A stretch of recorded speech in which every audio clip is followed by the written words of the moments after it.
नमस्कार। मैं गांव हूं। मैं वही गांव हूं जिस पर यह आरोप है कि यहां रहोगे तो भूख से मर जाओगे। मैं वही गांव हूं जिस पर आरोप है कि यहां अशिक्षा रहती है। मैं वही गांव हूं जिस पर असभ्यता और जाहिल गंवार का भी आरोप है। हाँ, मैं वही गांव हूं जिस पर आरोप लगाकर मेरे ही बच्चे मुझे छोड़कर दूर बड़े बड़े शहरों में चले गए।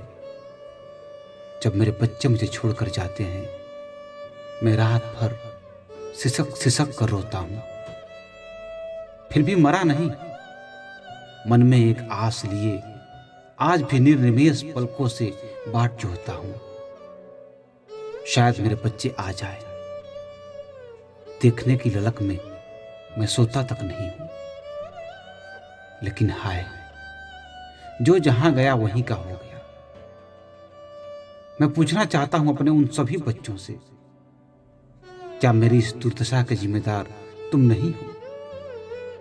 अरे, मैंने तो तुम्हें कमाने के लिए शहर भेजा था और तुम मुझे छोड़ शहर के ही हो गए।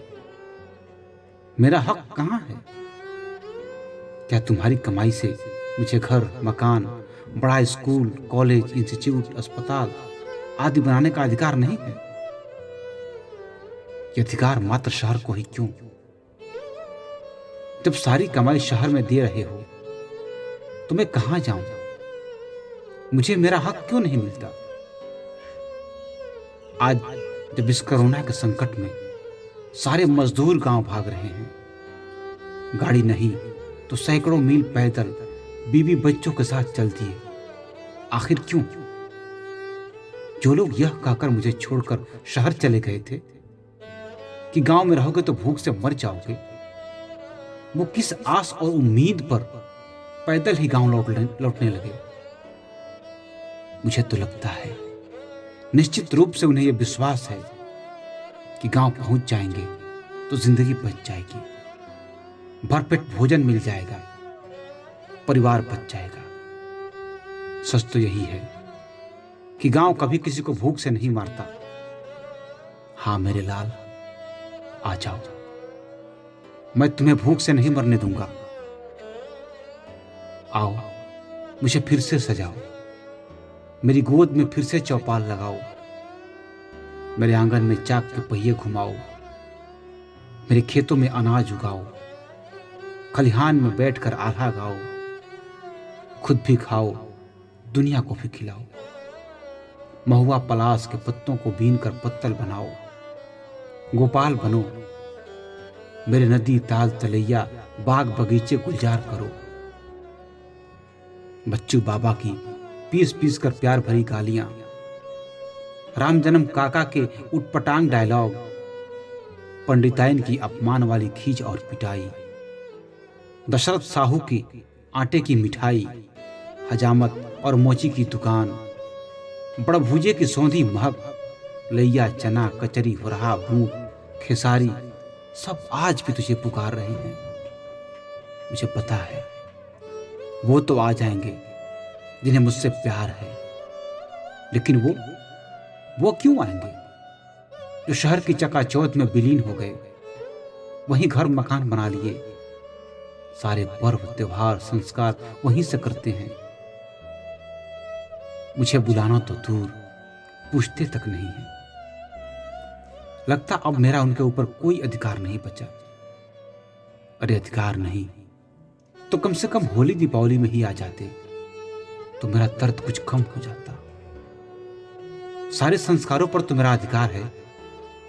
कम से कम मुंडन, जनेऊ, शादी और अंत्येष्टि तो मेरी गोद में बैठकर कर लेते।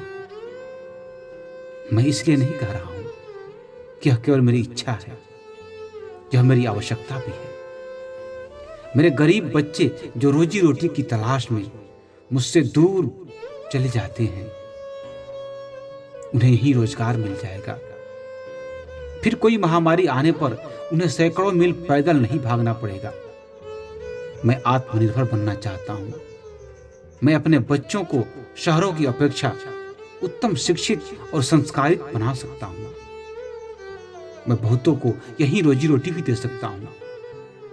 मैं तनाव भी कम करने का कारगर उपाय हूं।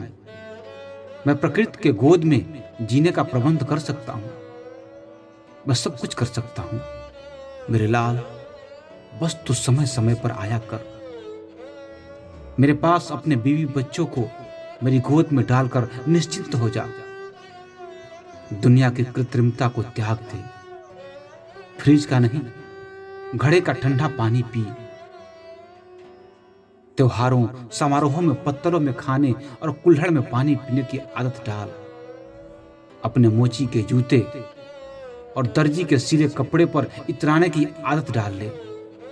हलवाई की मिठाई, खेतों की हरी सब्जियां, फल, दूध, बैलों की खेती पर विश्वास कर। कभी संकट में नहीं पड़ेगा। हमेशा खुशहाली चाहता है, अगर हमेशा खुश रहना चाहता है तो मेरे लाल, मेरी गोद में आकर कुछ दिन खेल लिया कर। इससे तू भी खुश हो जाएगा और मैं भी खुश हो जाया करूंगा।